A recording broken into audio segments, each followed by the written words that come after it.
I'm Robert Ledger, president of the board of MusicaNova Orchestra, and I'm here with Warren Cohen, our maestro, to talk about our upcoming 20th season and the origins of MusicaNova. So, Warren, did you just wake up one morning and think, today's a good day to start a new orchestra? No, that was the furthest thing from my mind at any point. What actually happened was that I was conducting a youth orchestra, and one of the parents for one of the members of the youth orchestra said, "Hey, I'm on sort of between jobs right now, and I have a little bit of time on my hands, and um, I really like the idea of creating a nonprofit." He apparently had done some of this work before. Within a very short time, we had sort of the idea of an orchestra. Now, lots of things happened to help create that.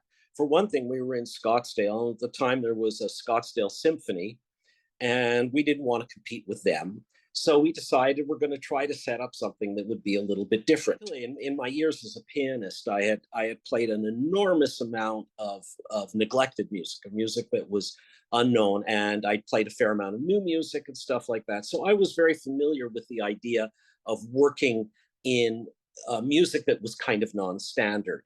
And I thought, well, that's something that this Scottsdale Symphony would never touch. And then I was thinking, well, the problem would be, how do you put together an orchestra?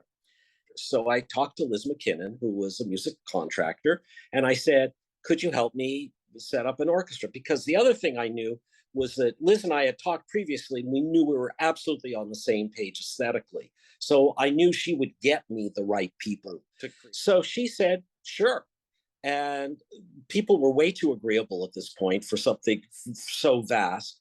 And this is partly the wonderful moment of ignorance, right? We did not know what we were getting ourselves into. And so we said, what should we do? I said, well, I'm conducting these various groups, and I could put together a concert that would be sort of a way to introduce the world to the idea of this MusicaNova Orchestra. The youth orchestra plays some music. We had the fine arts strings play some music. We had them play together in a performance of Mozart's G minor symphony. And then everybody got together to play the Sibelius. Sounds like quite a mishmash of groups. Yeah, it was a mishmash. And that was kind of the point, was to say that, we were kind of welcoming all sorts of people to come in and enjoy the new orchestra. But the idea was that the orchestra would be considerably different from what we were hearing on that day. So that led then to the actual first MusicaNova concert. Right. The idea would be we would be doing new, neglected, and suppressed music. So those were the three areas. New music, we do some new music, but not make it a new music orchestra. Do neglected music, and then do music that was not just neglected, but suppressed. And suppressed music was a particularly important topic in the 20th century because of the Nazis and the communists. So I put together a concert, and it began with the Eckhart Overture by Franz Schreker, who was one of the worst victims of the Nazi oppression.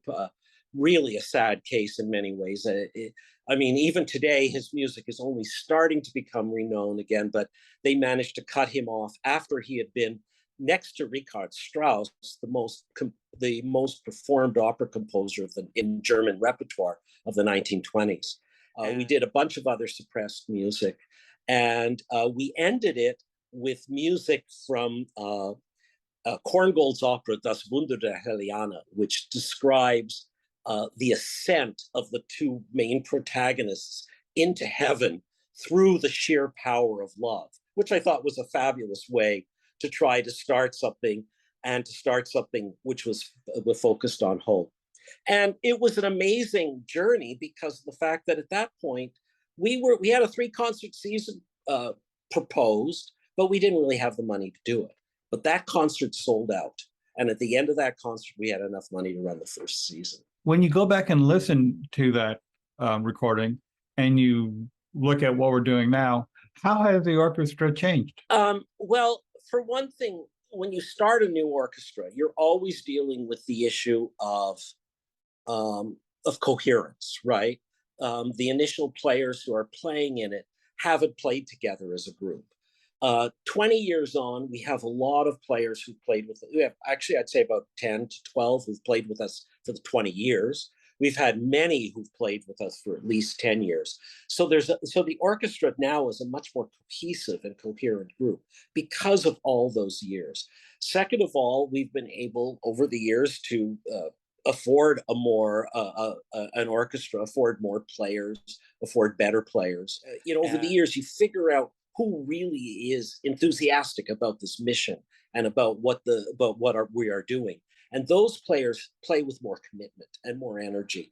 In terms of the repertoire, it hasn't changed all that much. We do a little bit more standard music because one of the great things about these people who love to play all this different music is suddenly you give them a Schumann or Beethoven symphony and they're going for it, right? They're just like so excited to be doing that with this group because it feels like something different and it feels like something much more novel and more interesting than if they were playing it all the time. The programs you plan for this coming season in many ways reflect on the first 19. Yes. So for the first concert, I wanted to do Richard Ardell's Fourth Symphony. This is a work that we recorded some years back, and Arnell was a composer who I have championed for many years. Very colorful character, and his music is gorgeous. But it's been kind of neglected. We've never played the Fourth Symphony in concert, but we have recorded it, so it's kind of an interesting way of bringing that in. I wanted to do some music from some of the people who have been involved in our composition fellow programs, talking about new music. One of the things that I've decided to do when I do new music is do new neglected music by good composers who people don't know. And that's what the Composition Fellow program has been about. And I wanted to do at least one piece that was a reference to the very first concert. And I decided in many ways the most shocking piece that we could choose from that is Mendelssohn's Overture to A Midsummer Night's Dream, which is a familiar piece, but it was banned by the Nazis. And it was banned because of the fact that he was Jewish. And even though he was not a practicing Jew, as it turns out, he converted to Lutheranism. And yet that was suppressed. And that, I think, is sort of gives you an idea of the startling quality of suppression that can come up. Well, I think it's going to be a great season. I hope a lot of folks come and hear all the great music that you've picked out. And just another encouragement to please join us in our 20 days for 20 seasons and donate something, $20, $200, whatever you can afford. It helps us to keep the music alive. Thank you so much. And thanks for all your wonderful memories, Warren. Thank you.